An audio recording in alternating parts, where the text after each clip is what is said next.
মা, ও মা, তুমি এত কাঁচা বাঁশ কাটছো কেন মা? এত কাঁচা বাঁশ দিয়ে তুমি কি করবে? কি করব সেটা একটু পরে দেখতে পারবি। এখন চুপচাপ ওখানে দাঁড়িয়ে থাক।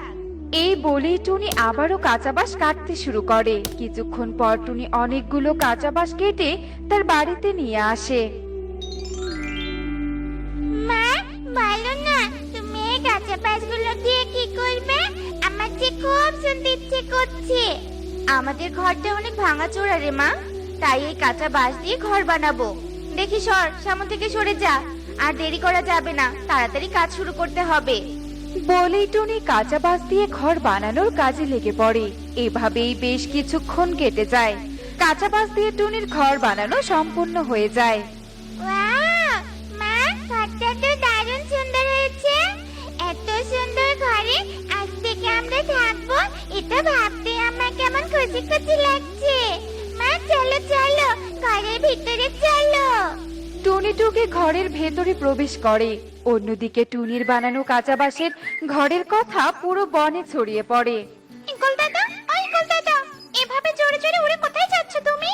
টুনির বাড়িতে যাচ্ছি রে। টুনি একটা কাঁচা বাঁশের ঘর বানিয়েছে, সেটাই দেখতে যাচ্ছি। কি, কাঁচা বাঁশের ঘর? এ আবার সম্ভব? দাঁড়াও দাঁড়াও, আমিও যাবো দেখতে। আরে বাহ টুনি, এটা তুই কি বানিয়েছিস? দেখতে একদম হেব্বি লাগছে। টুনি, বলতে হচ্ছে তোর দারুণ প্রতিভা। তোর ঘরটা আমার খুব পছন্দ হয়েছে। তুই সময় করে আমাকে এরকম একটা কাঁচা বাঁশের ঘর বানিয়ে দিস তো। ঠিক আছে ময়ূরী দিদি, বানিয়ে দিব। বুঝলে দাদা আর দিদিরা, এই পৃথিবী তাদেরকেই সম্মান করে যারা নতুন কিছু করার চেষ্টা করে। টুনি, তুই শুধু নতুন কিছু করার চেষ্টা করিসনি, একদম বানিয়ে দেখিয়েছিস। তোর প্রশংসা না করলেই নয়। এভাবেই এগিয়ে যা টুনি। সব পাখি টুনির অনেক প্রশংসা করতে থাকে। এদিকে কালু কাকার কণিকা সবার প্রশংসা শুনে বলতে থাকে, প্রতিভা না ছাই, সবাই এমন ভাবে প্রশংসা করছে যেন টুনি রাজপ্রাসাদ বানিয়েছে। ঢং দেখলে বাঁচি না। আয় কালু, আয়, চলো তো, চলো এখান থেকে। কণিকা আর কালু সেখান থেকে উড়ে বাড়িতে চলে আসে। বউ, যত যাই বলো, টুনির ঘরটা কিন্তু আমার কাছে ভালোই লেগেছে। আমাদের যদি এমন একটা ঘর থাকতো। ঘরটা আমারও ভালো লেগেছিল, কিন্তু সবাই এমন ভাবে টুনির প্রশংসা করছিল যে হিংসায় আমার গা জ্বলে যাচ্ছিল। বউ, আমরা তো টুনির মতো ঘর বানাতে পারবো না। তবে যদি ওর ঘরটা আমরা চুরি করি তাহলে কেমন হবে বলো তো? দারুণ হবে কালু, দারুণ হবে। তাহলে কাল যখন টুনি কাজে যাবে তখন আমরা ওর ঘর চুরি করব। যাও, এবার আমার জন্য কিছু খাবার নিয়ে এসো তো। হ্যাঁ হ্যাঁ, যাচ্ছি কালু। এই বলে কণিকা কালুর জন্য খাবার আনতে চলে যায়।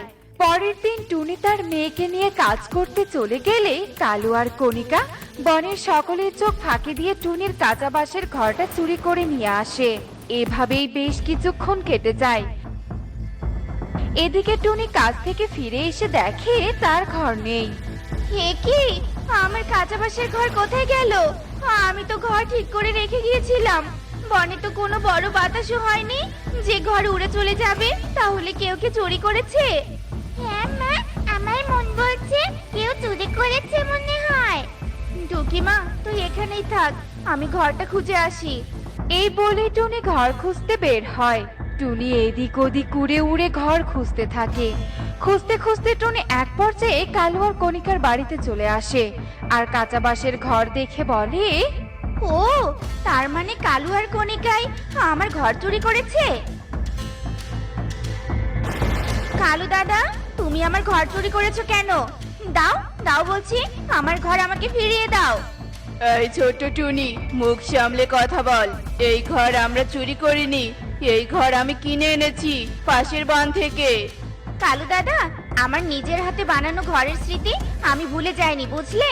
এটা আমারই ঘর, ফিরিয়ে দাও বলছি, আমার ঘর ফিরিয়ে দাও। টুনি, তুই কিন্তু প্রমাণ ছাড়া কথা বলছিস। ভালো ভালো বলছি, এখান থেকে চলে যা, নয়তো আমি তোর নামে বনের গুরুজনদের কাছে নালিশ করব। নালিশ করতে হবে না, আমি চলে যাচ্ছি। তবে একটা কথা মনে রেখো, তুমি আমার ঘর চুরি করেছো, কিন্তু আমার প্রতিভা নয়। টুনি আর কথা না বাড়িয়ে সেখান থেকে চলে যায়। বউ, দেখলে কিভাবে টুনিকে তাড়ালাম? এভাবে বেশ কিছু দিন কেটে যায়। কালু, এভাবে আর কতদিন? ঘর তো মিলেছে, কিন্তু খাবার তো মিলছে না।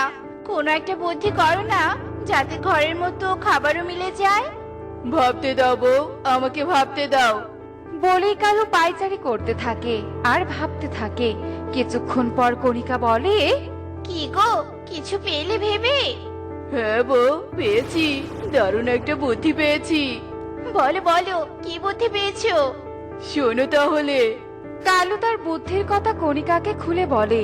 সব শুনে কণিকা বলে, বাহ, কি বুদ্ধি হে! চলো, আজ থেকে বুদ্ধি কাজে লাগাবো। হ্যাঁ হ্যাঁ, চলো নদীর পাড়ে চলো। ওই দিক দিয়ে অনেক পাখি খাবার নিয়ে যায়।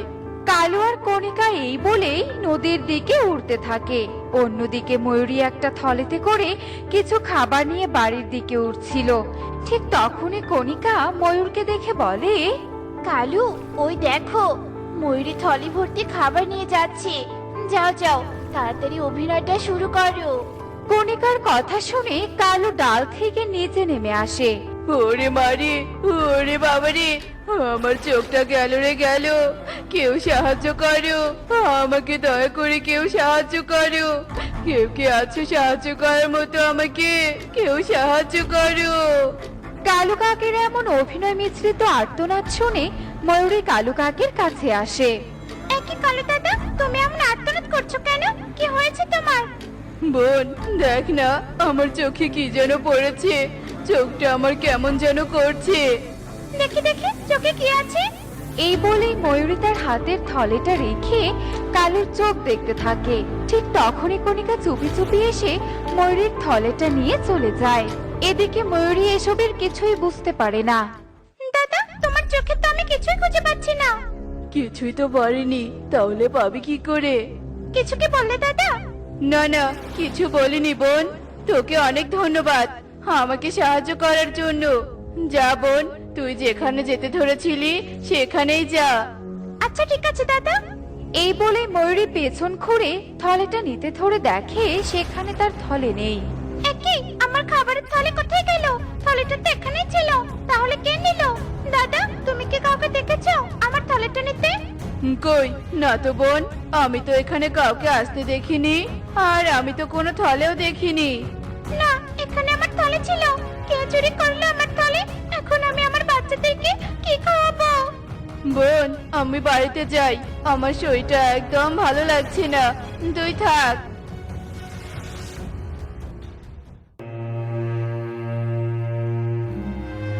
এ কি দিদি, তুমি এখানে এভাবে কাঁদছো কেন? কি হয়েছে? ময়ূরী কাঁদতে কাঁদতে টুনিকে সব কথা খুলে বলে। দিদি, মন খারাপ করো না। আজ যে তোমার ক্ষতি করেছে সে একদিন না একদিন ঠিকই নিজের ভুল বুঝতে পারবে। চলো আমার সাথে, আমার ঘরে খাবার আছে, সেখান থেকে তোমাকে কিছু খাবার দিব। এই বলে টুনি ময়ূরীকে সাথে নিয়ে তার বাড়ির দিকে উঠতে থাকে। এভাবেই বেশ কিছুদিন কেটে যায়। কালু কণিকা ময়ূরীর মতো বনের পাখিদের বোকা বানিয়ে খাবার, ফল, টাকা নিতে থাকে। একদিন কণিকা আর কালু তাদের ঘরে বলতে থাকে, গিন্নি, দিনকাল আমাদের ভালোই যাচ্ছে, তাই না বলো? হ্যাঁ গো হ্যাঁ, সেদিন যদি তুমি পাখিদের বোকা বানিয়ে খাবার ছিনিয়ে নেওয়ার বুদ্ধিটা না বের করতে, তাহলে আজ এই দিনটা দেখতেই পেতাম না। পাখিদের বোকা বানাতে যে কি মজা লাগে! সেই মজা, এই মজা রাজপ্রাসাদেও নেই। যা বলেছো, হা হা হা হা হা। কালু আর কণিকার সব কথা টুনি বাইরে থেকে শুনতে পায়। তার মানে এই সব কিছু এদেরই কাজ? না, আর দেরি নয়, আজকে বনের সব পাখিদের সতর্ক করতে হবে, যাতে আর কেউ এদের ফাঁদে পা না দেয়।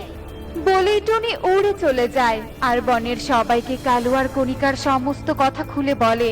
টুনির কথা শুনে বনের পাখিরা সতর্ক হয়ে যায়। এভাবেই বেশ কিছুদিন কেটে যায়। বাঘ, বাঘ, কালু, বাঘ! ও মা গো, বাঘ চলে এসেছে। বাঘ, বাঁচাও, বাঁচাও, আমাদের বাঘের হাত থেকে বাঁচাও। বাঘকে দেখে কালু কণিকা ভয়ে চিৎকার করতে থাকে। এদিকে বনের পাখিরা ওদের চিৎকার শুনে বলতে থাকে, কেউ যাবে না, ওই শয়তানরা আবার আমাদের বোকা বানানোর জন্য চিৎকার করছে। চলো চলো, যেতে শুনে সবাই সবার দিকে চলে যায়। এদিকে কালু কণিকার দিকে বাঘ গর্জন করে এগিয়ে যেতে থাকে, আর কণিকা আর কালু ভয়ে চিৎকার করতে থাকে, কিন্তু কেউই তাদের সাহায্যের জন্য এগিয়ে আসে না।